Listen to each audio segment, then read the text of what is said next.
జై శ్రీమన్నారాయణ. ఈ రోజు మేము అన్నవరంలోని శ్రీ వీర వెంకట సత్యనారాయణుని దర్శనానికి వచ్చాం. సత్యనారాయణ స్వామిని త్రిమూర్తుల ఏకరూపంగా పరిగణిస్తారు. స్వామివారి విగ్రహం సుమారు 13 అడుగుల ఎత్తులో స్తూపాకారంలో ఉంటుంది. ప్రధాన ఆలయమైన పై అంతస్తులో శ్రీ సత్యనారాయణ స్వామి యొక్క మూల విరాటం మధ్యలో ఉండగా ఒకవైపు శ్రీ అనంతలక్ష్మి, మరోవైపు శివుడు దర్శనమిస్తే యంత్ర రూపంలో బ్రహ్మదేవుడు క్రింది అంతస్తులో దర్శనమిస్తారు. సత్యదేవుడు స్వయంభూగా వెలిసిన ఈ దివ్యక్షేత్రంలో పెళ్లి చేసుకుంటే ఆ స్వామి ఆశీస్సులుంటాయని ఎందరో జంటలు ఇక్కడికి వస్తూ ఉంటారు. అయితే మొన్నటి వరకు ఆరుబయటని పందిరి వేసుకుని ఆ ఎండావానల్లోనే పెళ్లిళ్లు చేసుకోవాల్సి వచ్చేది. అలా వర్షాకాలంలో ఇబ్బందులు పడిన సందర్భాలు లేకపోలేవు. మా తల్లిదండ్రుల వివాహం కూడా అలాగే జరిగిందట. కానీ ఇప్పుడు ఇక ఆ సమస్య లేదు. ఎందుకంటే నలుగురికి సహాయం చేస్తూ స్వామి సేవలో తరించాలనే ఆలోచనతో శ్రీ లలితా రైస్ యజమానులలో ఒకరైన శ్రీ మట్టే శ్రీనివాస్ గారు, శ్రీమతి విద్యుల్లత గారు ఈ విశాలమైన కళ్యాణ మండప భవనాన్ని నిర్మింపజేశారు. ఈ సువిశాల ఏసీ భవనంలో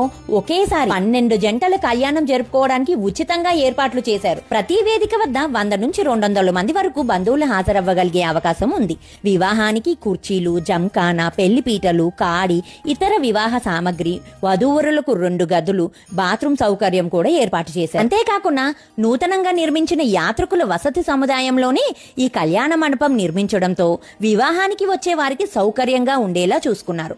ఈ ఏర్పాట్లన్నీ పూర్తి ఉచితంగా కేవలం సేవాభావంతో శ్రీ లలితా రైస్ వారు దేవస్థానం వారి సహకారంతో భక్తులకు అందిస్తున్నారు. అందుకు వారు ధన్యులు. చూసారా అండి, ఈ ఏసీ కళ్యాణ మండపంలో మండు టెండల్లో కూడా ఎంత హాయిగా ఆనందంగా పెళ్లిళ్లు జరుపుకోగలుగుతున్నారో. దయచేసి ఈ వీడియోని నలుగురికి షేర్ చేయండి. తద్వారా ఆ స్వామి సమక్షంలో ఉచితంగా లభించే ఈ సదావకాశాన్ని ఎందరో ఉపయోగించుకోగలుగుతారు.